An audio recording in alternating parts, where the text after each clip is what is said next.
I'm going to continue with Oneness versus the 1% by Vandana Shiva and Kartikey Shiva. The toxic cartel of the war has come together once again.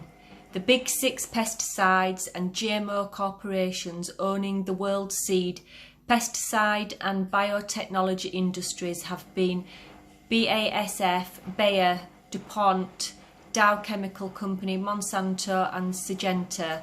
Monsanto tried to buy Syngenta, which is now merging with ChemChina. ChemChina acquired Syngenta for $43 billion and plan a merger with Sinochem in 2018. Dow Chemical, which brought up Union Carbide, responsible for the Bhopal gas leak disaster and continues to kill and maim millions, is now merging with DuPont in a $130 billion deal. Not to be outdone, Bayer has bought up Monsanto for $66 billion. These deals alone will place as much as 70% of the agrochemical industry in the world in the hands of only 3 merged companies.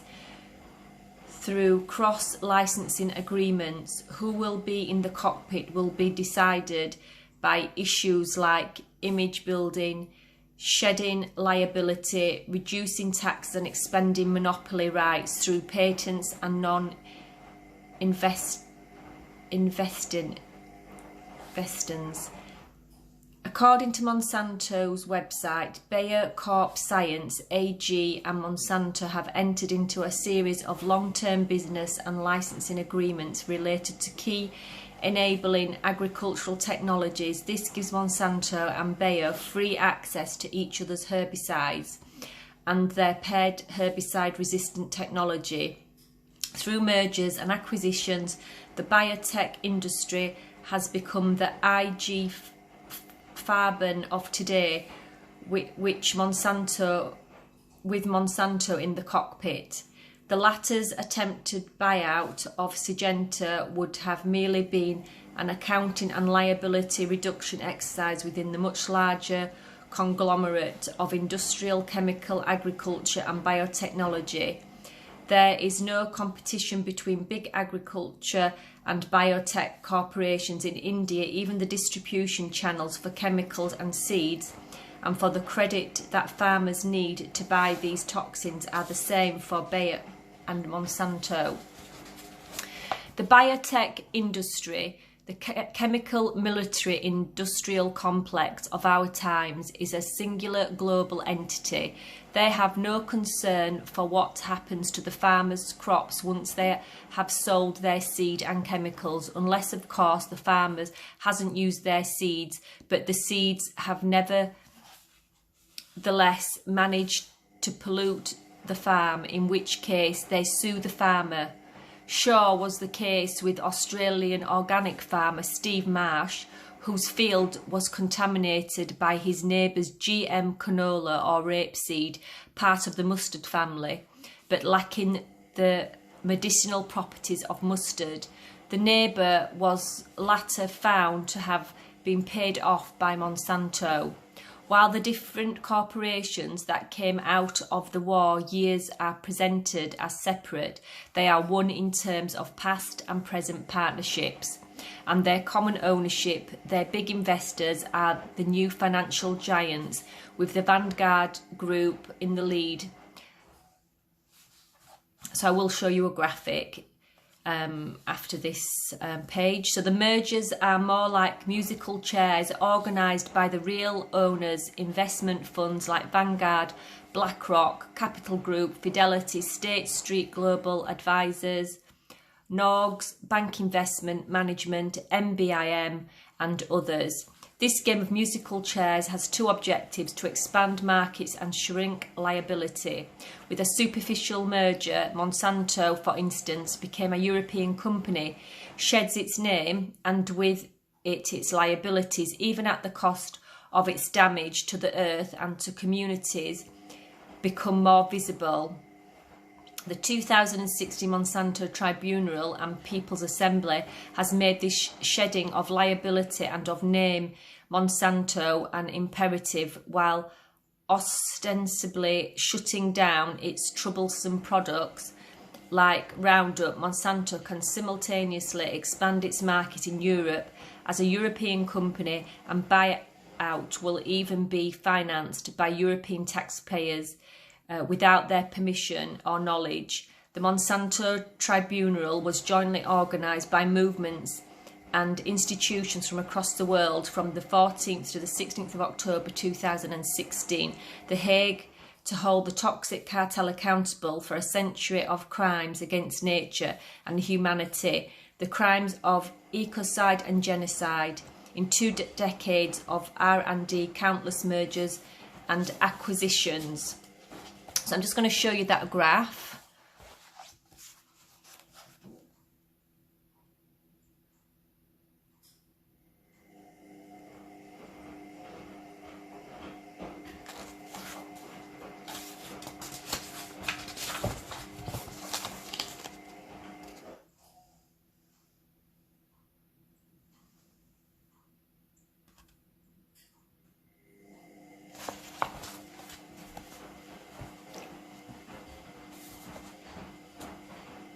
So in 2 decades of R&D, countless mergers and acquisitions and billions of dollars spent on lobbying, the seed industry has given us precisely 3 traits. One was Terminator, declared illegal in the late 1990s, and the other 2 are herbicide tolerance and Bt toxin. On the 25th of March 2016, the Competition Commission of India, CCI, blocked the Monsanto-Bayer merger. The global level deal had been under CCI scrutiny amid apprehension about the possible adverse impact on the genetically modified market competition in the country. Bayer appealed against the rejection, and the merger was opened up to the public for comment and objections in January 2018. The CCI launches a public consultation process if it is of a prima facie opinion that a combination has or is likely to have an appreciable adverse effect on competition. I made an objection on the 21st of January 2018. The detail of the merger along with my objections are available on my website, vandanashiva.com, under Monsanto-Bayer combination comments submitted to the Competition Commission of India. While this was an important step, we need to continue building movements to prevent the ever-increasing corporate control over our seeds and our daily bread by strengthening Bhaja Swaji and Anna Swaji and continuing the Bhaja Satyagada. Corporations like Monsanto, Bayer, Dow, DuPont and Syngenta, through free trade, neoliberal policies and deregulations of commerce, are enlarging their empire with mega buyouts. Such is the case with Bayer buying of Monsanto, facilitated by the European Central Bank. This in effect means public money is being used to strengthen the monopoly of those who destroy life and people's rights. The European Union cleared the Monsanto-Bayer merger on the 21st of March 2018, conditional on the divestiture of an extensive remedy package which addresses the parties' overlap in seeds, pesticides and digital agriculture. Across the world, people are rising and democratic governments are responding to stop this ecocide and genocide. In addition to the global Monsanto Tribunal, a People's Assembly of Dow DuPont was organised by Nevada in Bhopal on the 29th of November 2016. In April 2017, another People's Assembly on the Bayer Monsanto merger was held during the annual general body meeting of Bayer in Cologne. These giant corporations have responded by attacking the law. the laws and policies of governments that take action in response to people's movements and the call to protect the earth as well as human rights. Among the many examples of this is Bayer suing the Indian government in order to retain its monopoly rights on its hazardous drug Nexavar. Today, not only is the old toxic cartel recombining as a new one through mega mergers, it is going beyond the convergence of seed, pesticides and chemical fertilizers to farm equipment and information technology and to climate data, soil data and insurance in a bid to have total control over our daily food. This is a ruthless takeover by violent paradigm of a profit at any cost, and even while science is abused and truth is violated, these war-based corporations use the word science, not the practice, to expand their toxic empire on the basis of a public relations spin, and without poisons and the toxic cartel the world will starve. A failed strategy continues to be offered as the future because it is central to the linear narrative of progress and control and of technology as defined by the 1%. This is the basis of their imposing false narratives of being creators and of carrying out their civilizing mission of our times, making profits through increased risk and vulnerability in times of ecological and social collapse. This is also the basis of claiming patent on life and the 1% masquerading as inventors and creators. For them, patents, revenue, collections and monopolies are the end game. Information technology and biotechnology are integrating in a new green gold rush with Bill Gates and Monsanto in the lead. IT is being used to mine genetic data and claim patents on plants that neither Gates nor Monsanto created and about which they have no knowledge. They only have data. The climate crisis, to which industrialised fossil fuel-based agriculture contributes 50%, is now being used by Gates to launch new rogue ventures for geoengineering. Monsanto is using technology to pirate climate-resilient seeds that farmers have bred to turn climate data and soil data into new commodities for new monopolies and link them to insurance. The company sees a $3 trillion market in agriculture, which the convergence of data, insurance, seeds and chemicals, owning our seeds through seed freedom, our own food through food freedom, our own minds and intelligence through intellectual freedom, our own economies through freedom to produce and consume ecologically and locally, is the barbarism that the 1% would like to extinguish. These are the freedoms that I and diverse social movements are committed to defending. Genetic determinism, genetic reductionism and genetic engineering. Genetic determinism and genetic reductionism are an attempt to force life itself into a mechanical mould. They are not a natural evolution of society's intellectual search for understanding the world of which we are a part. Rather, they are political project of domination and control. The genetic engineering paradigm did not evolve. It was artificially constructed by the big money of Rockefeller, the richest man of his time. The modern molecular biology was coined in 1938 by Warren Weaver of the Rockefeller Foundation. From 1932 to 1959, 25 million was poured into the molecular biology programs in the US, a quarter of the foundation's total spending. The groundwork for the genetic engineering was created with funding from the Rockefeller Foundation, with the profits made by Standard Oil. Today, the Bill and Melinda Gates Foundation is playing that same role. As Lily Kay reports in The Molecular Vision of Life, molecular biology was aimed at restructuring human relations in the congruence with the social framework of industrial capitalism. Originally, the discipline was called social psychology and was a science of social control based on conditioned power in the social construct of the gene as a psychological site of social control. The goal of selective breeding as a corrective to the perceived swapping and degeneration of an Anglo-Saxon stock acquired a precise target.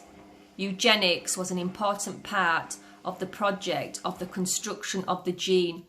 For the Rockefeller Foundation, which drove the project, it was important to restrict the breeding of the feeble-minded and social dysfunction due to society's inability to adapt to the dislocation of technological change. These problems would be addressed through social control. Instead of adapting tools and technology to the needs of people and society, society would be manipulated to adapt to these tools. The roots of today's genetic engineering lie in the human engineering, the genetic reductionism and genetic determinism of the 1930s. Then as now, the issue is control.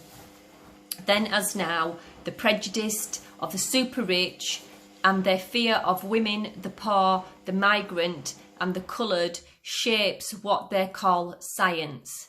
This is presented as the ultimate objective truth when in reality it is the articulation of subjective prejudice, of fear of the other, of the uncontrollable urge to dominate. During the dozens or so years following 1953, all but one of the Nobel Prizes in physiology of medicine was awarded for research sponsored by the Rockefeller Foundation.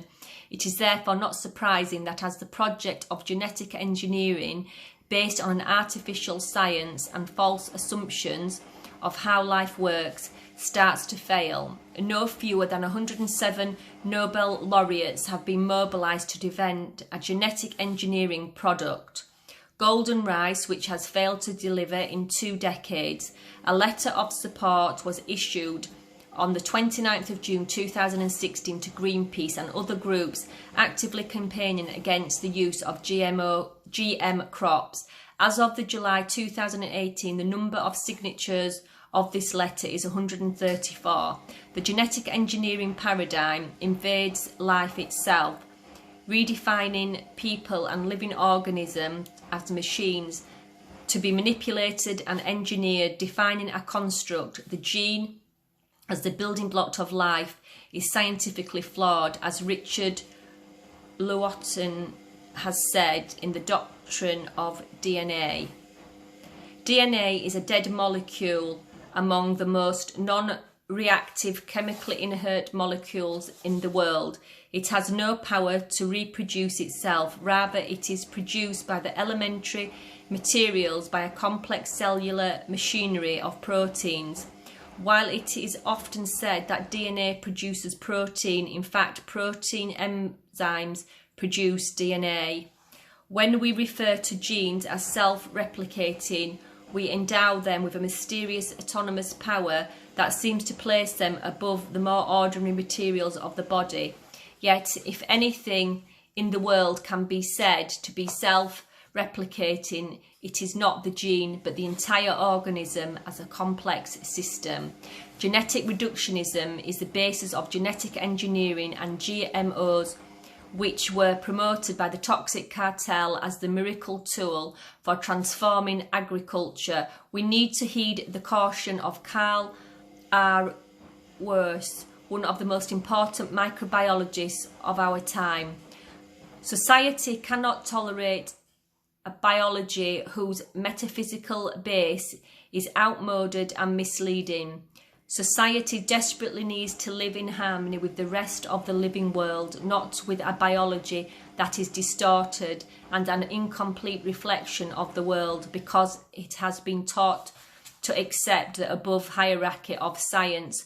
Society today perceives biology as here to solve its problems, to change the living world. Society will come to see that biology is here to understand the world, not primarily to change it. Biology primary job is to teach us. In that realization lies our hope of learning to live in harmony with our planet. Genetic determinism and reductionism go hand in hand, but to say that genes are primary is more ideology than science. Genes are not independent entities, but dependent parts of an entirety that gives them effect. All parts of the cell interact, and the combination of genes are at least as important as their individual effects in the making of an organism. More broadly, an organism cannot be treated simply as the product of a number of proteins, each produced by the corresponding gene. Genes have multiple effects, and most traits depend on multiple genes, yet the linear and reductionist causality of genetic determinism is held onto, even though the very process that makes genetic engineering possible run counter to the concept of master molecules and the central dogma. Genetic engineering has epistemological and ethical implications for the material condition of our lives, our health and our environment.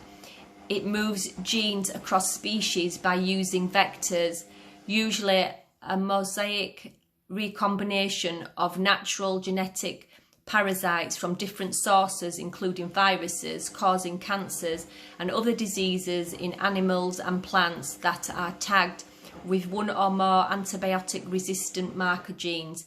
Evidence accumulated over the past few years confirmed that fear, and these vectors constitute major sources of genetic pollution with drastic ecological and public health consequences.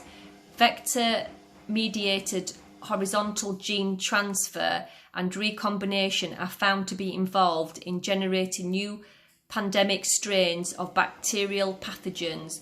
Biotechnicians do not have either the scientific expertise or gene ecology or that of the multiple disciplines needed for the risk assessment of GMOs in the context of the environment and public health.